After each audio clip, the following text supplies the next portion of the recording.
يا أيها الذين آمنوا لا تدخلوا بيوتا غير بيوتكم حتى تستأنسوا وتسلموا على أهلها صدق الله العلي العظيم. رب أنزلني منزلا مباركا وأنت خير المنزلين. محبت سے درود شریف. الصلاۃ والسلام علیک یا سیدی یا رسول اللہ وعلی آلک واصحابک یا سیدی یا حبیب اللہ. اللہ پاک کی خصوصی عنایت اور خصوصی مہربانی اور حضور علیہ الصلوۃ والسلام کی نظر کرم سے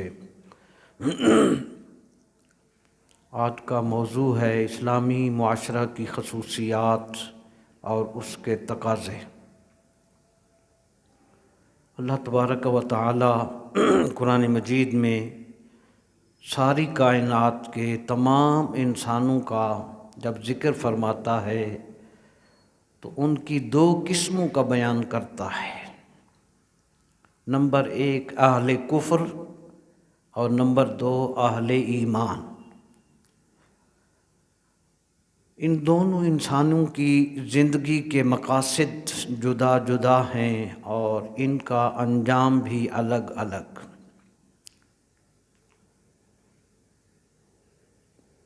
ایک گروہ کی زندگی کا مقصد صرف دنیاوی زندگی ہے اور دوسری جماعت کا مقصد دنیا اور آخرت میں کامیابی.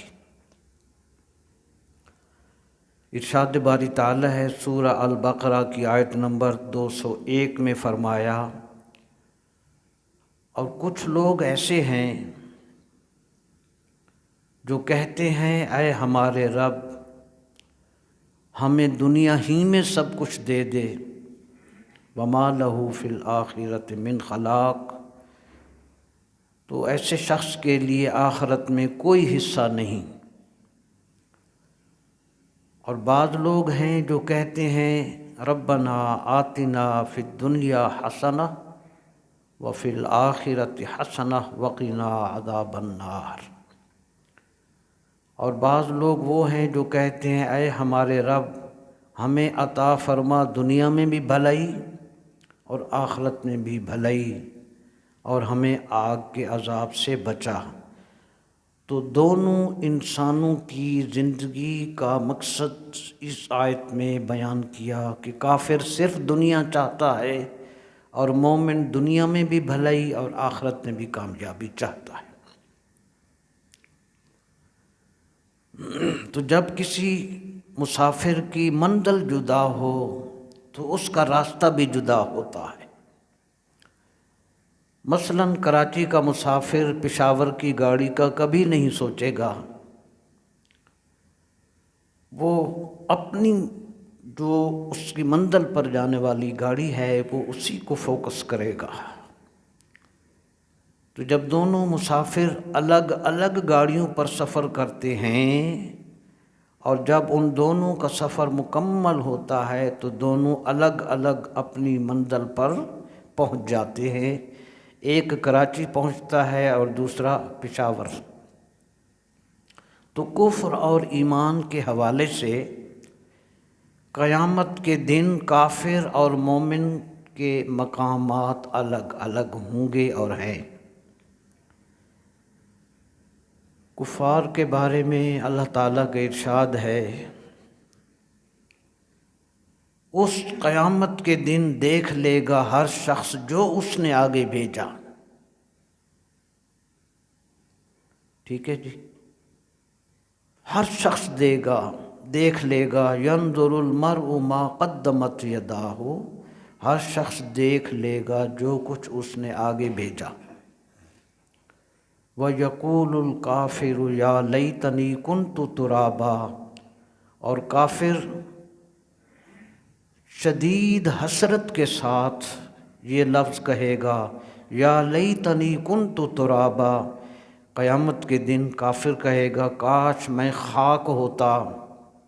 یہ سورہ النبا کی آیت نمبر 40 ہے، یعنی کاش میں مٹی میں مل کر مٹی ہو گیا ہوتا اور مجھے یہ برا دن نہ دیکھنے کو ملتا۔ یہ ایک آیت تھی۔ دوسری جگہ ارشاد فرمایا وَيَوْمَ يَعَضُّ الظَّالِمُ عَلَى يَدَيْهِ، اور اس قیامت کے دن ظالم ندامت اور شرمندگی کی شدت کی وجہ سے اپنے ہاتھوں کو کاٹے گا، افسوس کی وجہ سے اپنے ہاتھوں کو کاٹے گا، اور شدت ندامت کی وجہ سے جب اپنے ہاتھوں کو کاٹے گا تو کہے گا یا لیتنی اتخذت مع الرسول سبیلا، کاش میں نے نبی کریم صلی اللہ علیہ وسلم کی معیت میں نجات کا راستہ اختیار کیا ہوتا۔ تو قرآن شریف میں کفار کے دردناک انجام کا تذکرہ بہت سی جگہوں پر ہے، میں ان میں سے چند ایک آپ کو 2 آیتیں سنا کے آگے چلتا ہوں۔ سورہ الفرقان میں اللہ تبارک و تعالی نے کفار کے بارے میں فرمایا، اور ان کافروں کو جب آگ میں کسی تنگ جگہ سے زنجیروں میں جکڑ کر جب ان کو پھینکا جائے گا، اللہ اکبر، دعوا ہنالک ثبورا، تو دوزخ میں ان کو جب ڈالا جائے گا زنجیروں میں جکڑ کر، تو ان کی زبان پر کیا ہوگا؟ اللہ نے قرآن شریف میں فرمایا دعوا ہنالک ثبورا، تو وہ پکاریں گے وہاں موت کو، لا تدعوا اليوم ثبورا واحدا وادعوا ثبورا کثیرا۔ ان کو جواب میں کہا جائے گا بدبخت کفار، آج ایک موت نہ مانگو بلکہ بہت سی موتوں کو دعوت دو، تمہیں سزا مل کر گویا رہے گی۔ تو اپنی موت کو دعوت دیں گے کہ اے موت آ جا، موت آ جا۔ تو اسی طرح قرآن مجید میں کفار کے لیے دوزخ کی سزاؤں کا اور ان کی بدبختیوں کا اور ظالموں اور منکرین اسلام کا انجام موجود ہے جب آپ قرآن شریف پڑھیں گے۔ یہ کافروں کی بات تھی۔ اب جو خوش نصیب اہل ایمان ہیں ان کا تذکرہ قرآن مجید میں یوں فرمایا والذین آمنوا وعملوا الصالحات اولئک اصحاب الجنہ ہم فیہا خالدون، اور جو خوش نصیب ایمان لائے اور دنیا کی زندگی میں اچھے کام کیے وہی جنتی ہیں اور وہ اس جنت میں ہمیشہ رہیں گے۔ اسی طرح اہل کفر ہمیشہ دوزخ میں اور اہل ایمان ہمیشہ جنت کی بہاروں کے وارث بنیں گے۔ اس لیے کہا ستاروں سے آگے جہاں اور بھی ہیں، ابھی عشق کے امتحان اور بھی ہیں، اسی روز و شب میں الجھ کر نہ رہ جا کہ تیرے زمین و زماں اور بھی ہیں۔ تو کافروں کے برعکس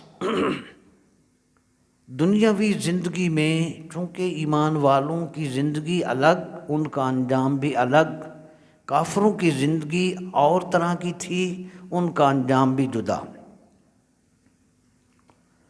تو ان کافروں کے برعکس دنیاوی زندگی میں اہل ایمان کے عقائد، عبادات، ان کی معیشت، ان کے معاملات، ان کے اخلاقیات اور معاشرتی اقدار کا ایک الگ الگ نظام ہے، اور وہی اہل ایمان کی شناخت بھی ہے اور پہچان بھی۔ اب ہم اس گفتگو کے بعد دین اسلام نے جو معاشرہ کا ہمیں ایک نظام دیا ہے، ہم نے معاشرہ میں کیسے زندگی گزارنی ہے، اس کے حوالے سے چند باتیں۔ دین اسلام کا معاشرتی نظام اس قدر اعلیٰ ہے جس میں پاکیزگی ہی پاکیزگی اور انسانی احترام اور انسانی حقوق کی ضمانت ہے۔ اس میں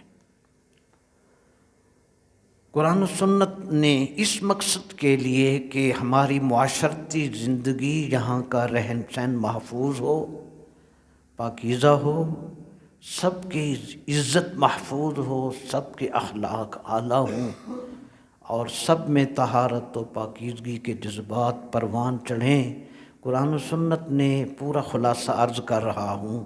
اس معاشرتی زندگی کو حسین سے حسین بنانے کے لیے یہ مندرجہ ذیل اقدامات اٹھائے گئے جن کو ہم نے سمجھنا ہے۔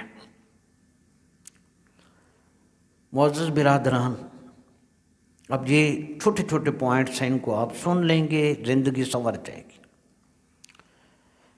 تو اس پاکیزہ معاشرتی زندگی کے لیے قرآن و سنت میں یہ اقدامات کیے گئے۔ نمبر 1، ہر مسلمان مرد اور عورت کو خفیہ طور پر ناجائز جنسی تعلقات سے روکا گیا، زنا کو حرام قرار دیا، زانی مرد اور عورت دونوں کو 100 کوڑے مارنے کا حکم قرآن میں ہے۔ مسلم معاشرہ میں بے حیائی فحاشی پھیلانے والوں کو دنیا اور آخرت میں دردناک عذاب کی وعید سنائی سورہ نور میں۔ جتنے بھی بے حیائی کے چینلز ہیں ان کو اللہ پاک نے سورہ نور کے اندر فرمایا جو اہل ایمان میں بے حیائی پھیلاتے ہیں ان کے لیے دنیا میں بھی دردناک عذاب ہے، آخرت میں بھی۔ تو جتنے بھی یہ پورا طبقہ ہے اس طرح کی بے حیائی کو پھیلانے والے اور اسے پروموٹ کرنے والے اور اس کو مزید پھیلانے والے، یہ سب اس عذاب کی طرف بڑھ رہے ہیں، جبکہ دین اسلام نے اس کے برعکس نکاح کا حکم دیا اور نکاح کو سنت نبوی بھی قرار دیا، اور دیگر انبیاء کی بھی یہی سنت ہے نکاح کرنا۔ اب بے حیائی کے تمام راستوں کو دین نے بند کرنے کے لیے کیا اقدام کیے؟ نمبر 1، سب سے پہلے فرمایا کہ اے ایمان والو، جب تم دوسروں کے گھروں میں جانے لگو تو اجازت لو، سلام کرنے کا اور اجازت لینے کا حکم دیا۔ اہل ایمان مردوں اور عورتوں کو نامحرم پر نظر ڈالنے سے روکا۔ کوئی بھی نامحرم عورت یا نامحرم مرد آئے تو حکم دیا کہ اپنی نگاہیں جھکا دو، تاکہ نہ نظر اٹھے گی نہ برائی کا خیال آئے گا۔ قرآن شریف میں یہ دونوں آیتوں اللہ پاک نے سورہ نور میں بیان کر کے وہاں فرمایا یہ جو طریقہ تمہیں اپنی نگاہیں جھکانے کا حکم دیا ہے، ذالک ازکیٰ لہم، یہ طریقہ بہت پاکیزہ ہے ان کے لیے۔ ان اللہ خبیر بما یصنعون، فرمایا بے شک اللہ تعالی خوب آگاہ ہے ان کاموں پر جو وہ کیا کرتے ہیں۔ نبی کریم علیہ السلام کا خوبصورت ارشاد، یہ نظروں کی حفاظت انتہائی قیمتی ارشاد ہے، انتہائی قیمتی، زندگی کو پرسکون اور دل و دماغ کو مطمئن کرنے والا یہ ارشاد ہے۔ تمام اہل ایمان مرد اور جملہ اہل ایمان عورتوں کو سکون قلب کی دولت ملتی ہے۔ یہ حدیث شریف سنیں، نبی کریم علیہ السلام کا ارشاد ہے، ارشاد فرمایا ان النظر سہم من سہام ابلیس مسموم، کہ نظر، انسانی نظر شیطان کے زہریلے تیروں میں سے ایک زہریلا یہ تیر ہے۔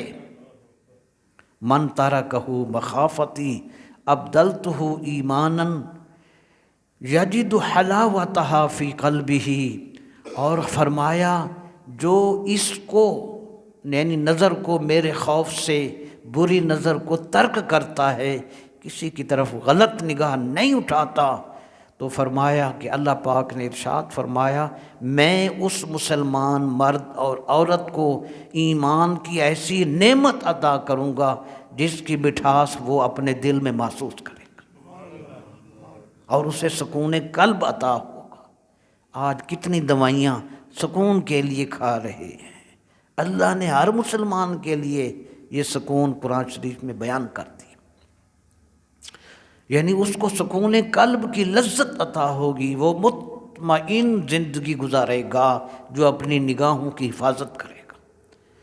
ایک نمبر دو، یہ پاکیزہ معاشرتی زندگی یہ آج ہم بیان کر رہے ہیں، تو نگاہوں کی حفاظت، گھروں میں کسی کے گھر جانا ہو اجازت اور سلام، یہ تین۔ چوتھا، اللہ تبارک و تعالی نے تمام مسلمان عورتوں کو پردہ کرنے کا حکم دیا۔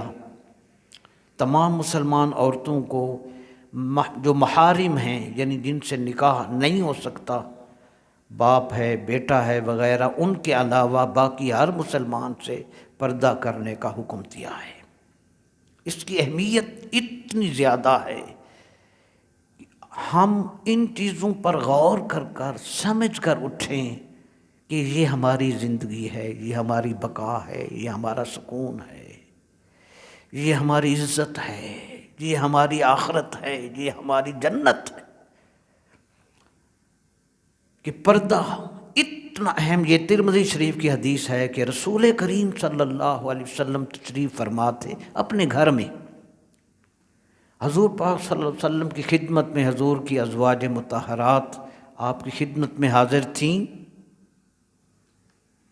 اسی حالت میں ایک صحابی رسول حضرت ابن مکتوم نابینا، یہ صحابی رسول رضی اللہ عنہ نے اندر آنا چاہا تو حضور علیہ السلام نے ازواج مطہرات کو پردہ کا حکم دیا۔ نبی کریم علیہ السلام نے جب اپنی ازواج کو پردہ کا حکم دیا تو گھر والیوں نے حضور سے عرض کی، یا رسول اللہ، جو آ رہے ہیں وہ تو نابینا ہیں، وہ تو نابینا ہیں، یعنی ہم ان سے کیوں پردہ کیا جائے؟ تو نبی کریم علیہ السلام نے ارشاد فرمایا، وہ تو نابینا ہیں، تم تو نابینا نہیں۔ یہ دین کا حسن ہے، یہ دین کا اعزاز ہے، اس کو کب سمجھیں گے ہم؟ معزز برادران، صدر اللہ فاضل رحمۃ اللہ علیہ نے کنز الایمان میں جہاں لکھا کہ اس حدیث پاک سے معلوم ہوا کہ عورتوں کو نامحرم کا دیکھنا اور اس کے سامنے ہونا جائز نہیں۔ سورہ نور کی آیات نمبر 40 اور 41 کا حاشیہ۔ اب یہ قرآن شریف اور حدیث کی باتیں تھیں، اب ایک اور پیاری آیت سورہ الاحزاب میں اللہ پاک نے ارشاد فرمایا، آیت نمبر 59 سورہ احزاب۔ پردہ کے حوالے سے ارشاد باری ہے، یا ایھا النبی قل لازواجک وبناتک ونساء المؤمنین یدنین علیہن من جلابیبہن ذلک ادنی ان یعرفن فلا یؤذین وکان اللہ غفورا رحیما۔ اللہ پاک نے ارشاد فرمایا، اے نبی مکرم صلی اللہ علیہ وسلم، آپ فرما دیں اپنی ازواج مطہرات کو، اپنی صاحبزادیوں کو اور جملہ اہل ایمان کی عورتوں کو کہ جب وہ باہر نکلیں تو ڈال لیا کریں اپنے اوپر اپنی چادروں کے پلو، یعنی اپنا جسم ڈھانپ کر باہر نکلیں۔ معزز برادران، یہ قرآن شریف کا حکم تھا، اس میں حضور علیہ السلام کی ازواج، حضور کی صاحبزادیوں اور تمام مسلم خواتین کو باپردہ باہر نکلنے کا حکم ہے۔ اور سورہ احزاب میں حضور علیہ السلام کی ازواج مطہرات کے حوالے سے تمام مسلم خواتین کو حکم دیا، اور کہ وہ اپنے پہلا حکم دیا وقرن فی بیوتکن، عورت کا سب سے بہترین مقام اس کا گھر ہے، سب سے حسین۔ یہ حدیث شریف پہلی بار آپ سنیں گے آج، جو سورہ احزاب ضیاء القرآن میں نے پڑھی اور میں لکھ کر لایا کہ اللہ نے قرآن شریف میں فرمایا وقرن فی بیوتکن، ازواج مطہرات کے حوالے سے تمام مسلم خواتین کو حکم دیا کہ اپنے گھروں میں ٹھہری رہو، اور بے پردہ نہ رہو، اور پھر فرمائے ولا تبرجن تبرج الجاہلیت الاولی، اور بے پردگی اختیار نہ کرو اور اپنی آرائش اور سجاوٹ کی نمائش نہ کرو جیسا سابقہ دور جاہلیت میں بے پردگی کا رواج تھا۔ دین اسلام سے پہلے یہی تھا کہ عورتیں بن ٹھن کر سنور کر اپنے جسمانی نمائش کے ساتھ باہر نکلا کرتی۔ تو اللہ تعالیٰ نے اس آیت میں منع فرما دیا۔ اب وہ حدیث شریف، یہ تھی الاحزاب، سورہ الاحزاب کی آیت نمبر 33۔ اب وہ حدیث شریف صحابیات نبی پاک صلی اللہ علیہ وآلہ وسلم کی بارگاہ میں حاضر ہوئیں، صحابیات رضی اللہ عنہن نبی کریم علیہ السلام کی بارگاہ میں حاضر ہوئیں، اور انہوں نے حضور پاک سے ایسا سوال کیا کہ مجھے اس کا نہیں علم تھا۔ معزز برادران، صحابیات حضور پاک کی بارگاہ میں حاضر ہوئیں اور عرض کی یا رسول اللہ، مرد ساری فضیلتیں لے گئے۔ ان کے سوال یہ تھے، یعنی جو مسلمان مرد ہیں وہ ساری فضیلتیں لے گئے۔ آگے کہنے لگیں جہاد میں شرکت کا اعزاز بھی صرف انہی کو حاصل ہے، ہم جہاد سے محروم ہیں۔ تو کوئی ایسا عمل ہے جو ہم کریں اور ہمیں مجاہدین کا درجہ حاصل؟ کوئی ایسا عمل ہے کہ ہم وہ عمل کریں اور جو درجہ مجاہدین کو اللہ عطا کرتا ہے ہمیں بھی عطا فرمائے؟ معزز برادران، فقال علیہ السلام من قعدت من کنہ فی بیتہا فإنہا تدرک عمل المجاہدین فی سبیل اللہ، تم میں سے جو عورت اپنے گھر میں بیٹھے گی، کوئی جہاد میں محاذ میں کوئی میدان جنگ میں وہ نہیں گئی، سنیں فرمایا تم میں سے جو عورت اپنے گھر میں بیٹھے گی اسے مجاہدین فی سبیل اللہ کا درجہ عطا ہوگا۔ عورتیں کہتی ہیں ہمیں بند کر دیا، تمہارا اعزاز اللہ رسول کی طرف سے یہی ہے۔ معزز برادران، اب دور حاضر کی ننگے سر باریک لباس پہن کر ہماری بیٹیاں، ہماری بہنیں بازاروں دفتروں میں اللہ اکبر اس طرح پھرتی ہیں اور اپنے بالوں کی نمائش اور نامناسب لباس پہن کر مردوں کے سامنے اس طرح آتی ہیں اور اپنی اس حالت کو اپنی شخصیت کا نکھار اور روپ تصور کرتی ہیں۔ معزز برادران، اس پر انتہائی دکھ ہوتا ہے کہ چونکہ سوشل میڈیا کی ویرانیوں کو جب وہ دیکھ رہی ہیں تو یہ چیز ان کے لیے، ان کو جب سارے ہی ننگے سر ہیں تو پھر ہمیں کیا فرق پڑتا ہے؟ سکول سے لے کر کالج سے لے کر یونیورسٹی تک، دفتروں تک، شادی بیاہ کی تو بات ہی نہ کریں، ہماری بچیاں بیٹیاں بہنیں انہوں نے سر کو ڈھانپنے کا تصور بھی نہیں کیا۔ معزز برادران، یہ علم کی کمی ہے، یہ سمجھ کی کمی ہے، یہ دین کی تعلیمات سے واقفیت نہیں ہے، بس انہوں نے جو دیکھا اس کو کاپی کر رہے ہیں۔ یہ بہت بڑا سخت گناہ ہے۔ یہ حدیث پہلی بار میری نظر سے گزری، میں سمجھتا ہوں کہ یہ ہماری بہنوں کو خاص طور پہ یاد رکھنی چاہیے۔ ہماری ایسی بچیوں کے لیے یہ اوپر والی آیات اور یہ حدیث پاک کافی ہے۔ سنیں، حضور علیہ السلام نے ارشاد فرمایا نساء کاسیات عاریات مائلات ممیلات رؤوسہن مثل اسنمۃ البخت لا يدخلن الجنۃ ولا یجدن ریحہا۔ اللہ کے حبیب صلی اللہ علیہ وسلم نے قیامت تک آنے والے جتنے بھی خاص طور پہ خواتین کے حوالے سے جو چینجز، جو تبدیلیاں، جو حالات، جو فیشن، جو معاملات قیامت تک ہونے تھے، اللہ کے حبیب صلی اللہ علیہ وسلم نے وہ پہلے ہی بتا دی، اور اپنی امت کو محفوظ کرنے کی حضور پاک نے آخری تک حد تک کوششیں فرمائیں۔ یہ حدیث شریف سنیں، ارشاد فرمایا یعنی کئی عورتیں جنہوں نے لباس پہنا ہوتا ہے لیکن وہ ننگی ہوتی ہیں، ایک ناز و ادا سے جھکتی ہیں اور جھکاتی ہیں، یعنی دوسروں کی طرف خود مائل بھی ہوتی ہیں، دوسروں کو اپنی طرف مائل کرتی بھی ہیں۔ آگے ان کے سر ایسے ہیں جیسے بخت نسل کے اونٹوں کی کوہانے، یعنی جو عورتیں جوڑا بنا کر اپنے سر پر رکھ کر اور فیشن کے ذریعے باہر آتی ہیں، ان کی طرف رسول اللہ صلی اللہ علیہ وسلم نے اشارہ فرمایا۔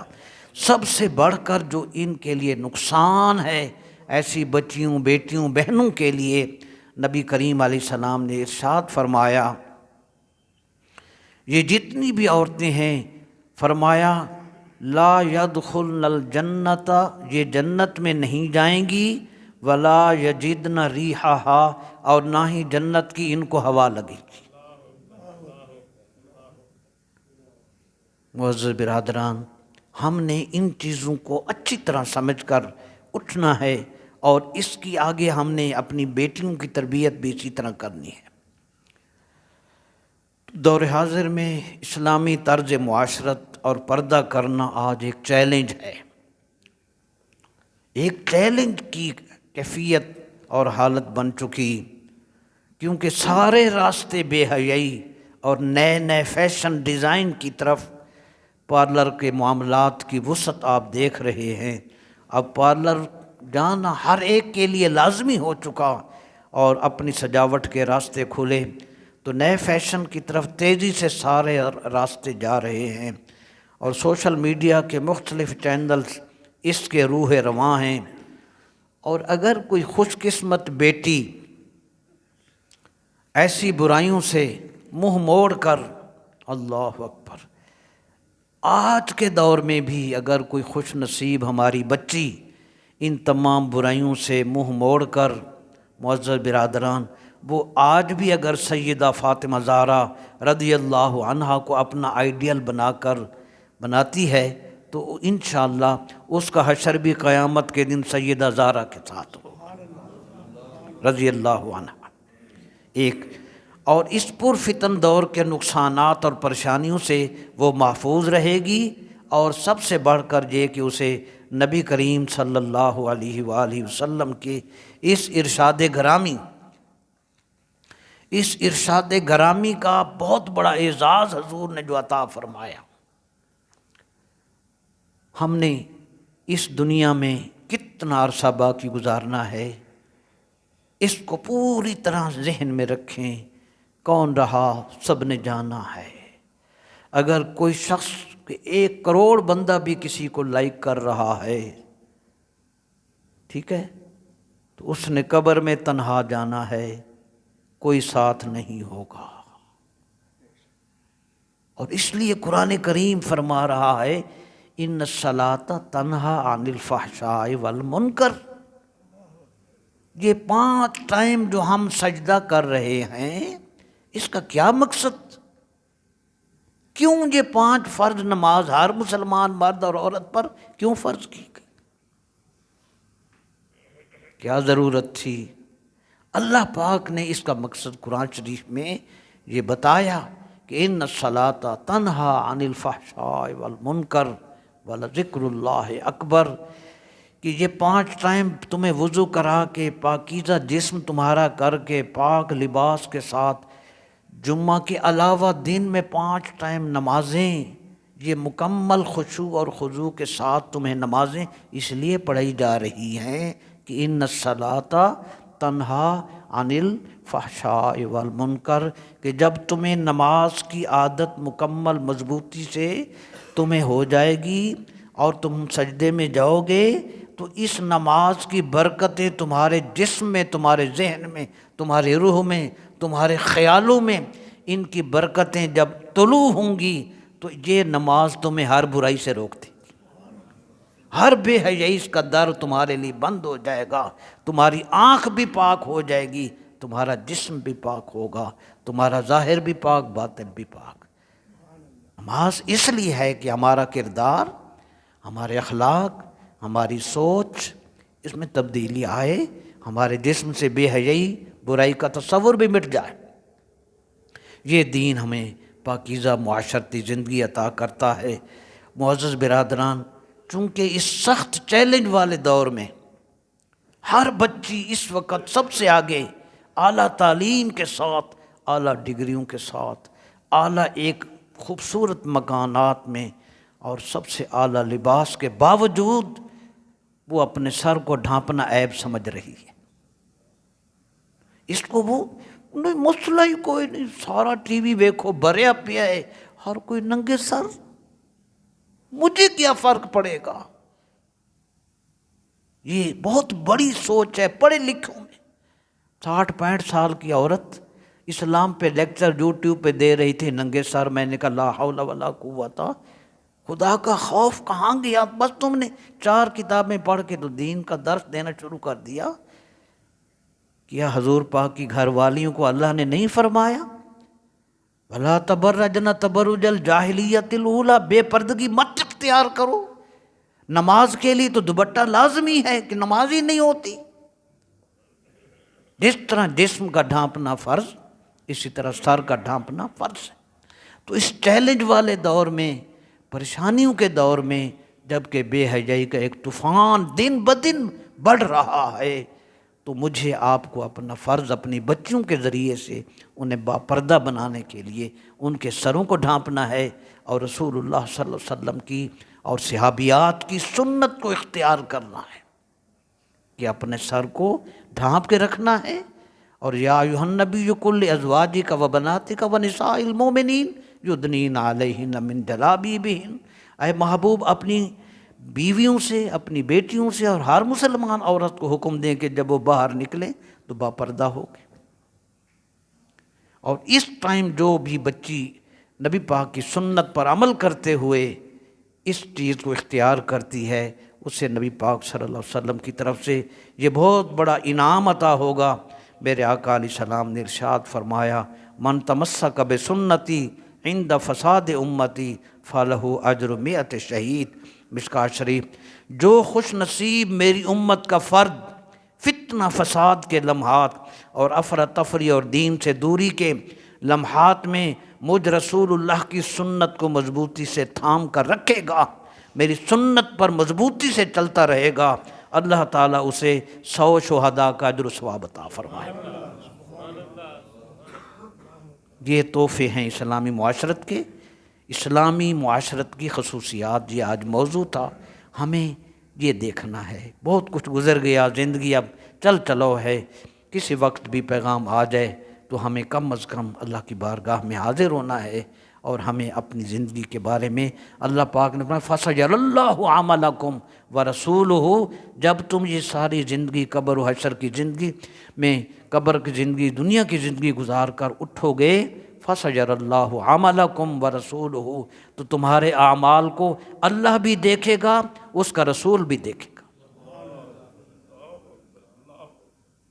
تو اس لیے جس آدمی نے ریٹائرمنٹ لینی ہوتی ہے وہ اپنی ACR خراب نہیں کرتا، اس کو پتہ ہے کہ میں نے ریٹائر ہونا ہے، میں نے جانا ہے، میری فائل پٹ اپ ہوگی، میری پینشن بنے گی، مجھے واجبات ملیں گے، وہ اپنی تمام ریکارڈ کو درست کر لیتا ہے۔ اگر اس دنیاوی زندگی کے لیے آپ اتنے کانشیس ہوتے ہیں تو آخرت کے لیے بھی ہمیں اپنا خیال رکھنا ہے۔ اب درود شریف کے بارے میں حدیث پاک انتہائی منفرد جو پڑھنے کو ملی، اللہ تبارک و تعالیٰ کے محبوب صلی اللہ علیہ وسلم نے بڑے بڑے انعامات ہمیں عطا فرمائے۔ حدیث شریف نبی کریم علیہ السلام نے ارشاد فرمایا من صلی علیہ فی کتاب لم تزل الملائکۃ